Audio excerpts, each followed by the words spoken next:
그래서 첫 번째 질문으로 교육에 대해서 질문을 드리고 두 번째로 여성가족부에 대한 질문을 드리고 네.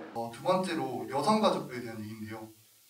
청소년들이 가장 문제로 삼는 정부 기관이 가장 여성가족부인데 그 이유가 여성가족부에서 청소년의 업무를 담당하기 때문입니다. 여성가족부라는 이름 대신 청년부를 만드셔서 청년과 청소년들을 젊은 층의 의견을 많이 들으실 수 있는 것이 필요하지 않을까. 내년에 피선거권이 있는 만 18세의 학생입니다. 그 친구들도 선거를 안 한다고 합니다. 왜냐하면 대한민국의 미래는 없다는 거죠.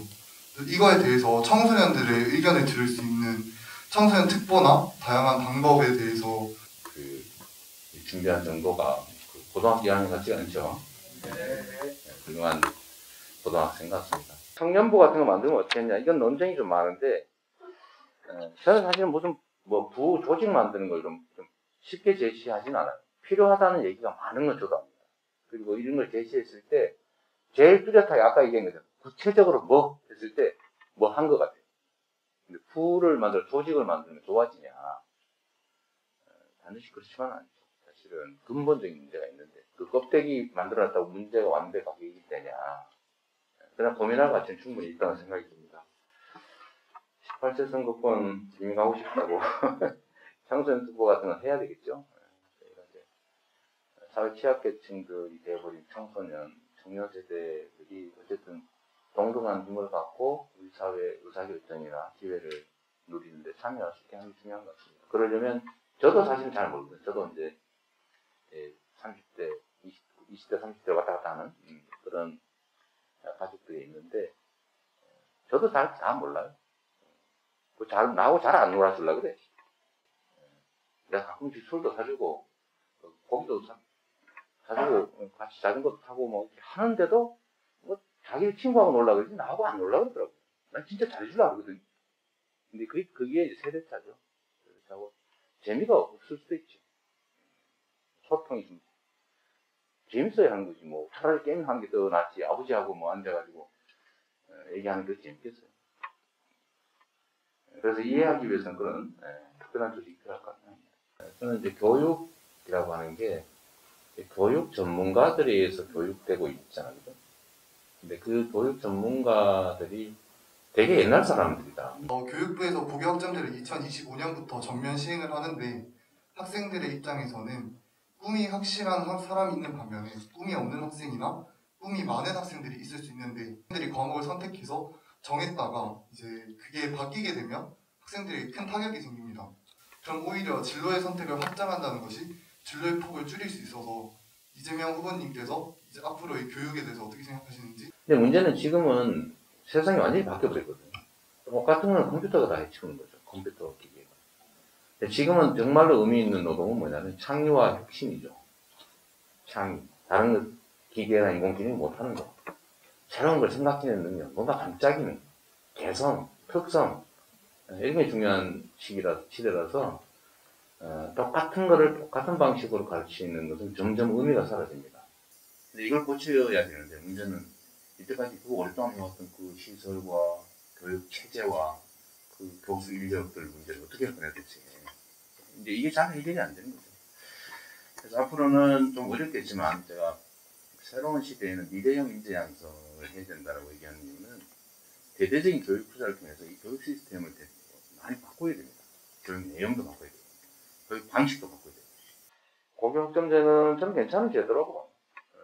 이게 지금 학교에서 시험 봐가지고 자꾸 절대점수 매기고 이러는데 그냥 뭐 꼭 정말 나는 뭐 과학 공부를 할 거야. 그럼 과학 부분을 열심히 공부하고 그 과학하고 관계없는 삶을 살아서 나 그림이나 그리고 뭐 사회봉사하고 이런 거 행복하게 살겠다.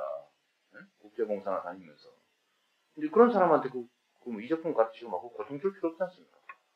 일정 점수에 합격을 받으면 통과. 졸업. 시간 문제는 선택할 수 있는 시간을 두기 때문에 길게 텀을 둔 겁니다. 그게 아마 6년 정도 텀을 줬을 거예요. 아마 미리 작년, 재작년에 막 발표했을 겁니다. 그런 점들은 고려해 주고요. 사실은 이제 기성세대 때문에 기회를 잃어버리고 기성세대와 경쟁을 하는데 기성세대와 싸울 수는 없고 힘들기는 하고 결국은 우리가 청년세대끼리 취약계층끼리 이 작은 기회를 놓고 막 누군가 하나는 이탈락해야 되는 이런 경쟁을 하는 상황에서 경쟁이 너무 격렬하다 보니까 충돌이 발생하죠. 그래서 진짜 그 상황에 대한 책임은 그렇게 할 수밖에 없이 만들어 놓은 기성세대들입니다. 책임을 질 수는 없어요. 왜냐하면 그건 그렇게 쉬운 일은 아닙니다. 뭐 이 사회가 이렇게 온 걸 뭐 내 혼자 바꿀 수 있겠어요.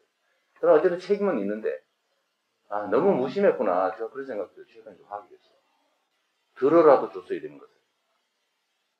힘들 때 누가 얘기라도 들어주면 좀 낫잖아요. 꼭 해결이 안 되더라고요.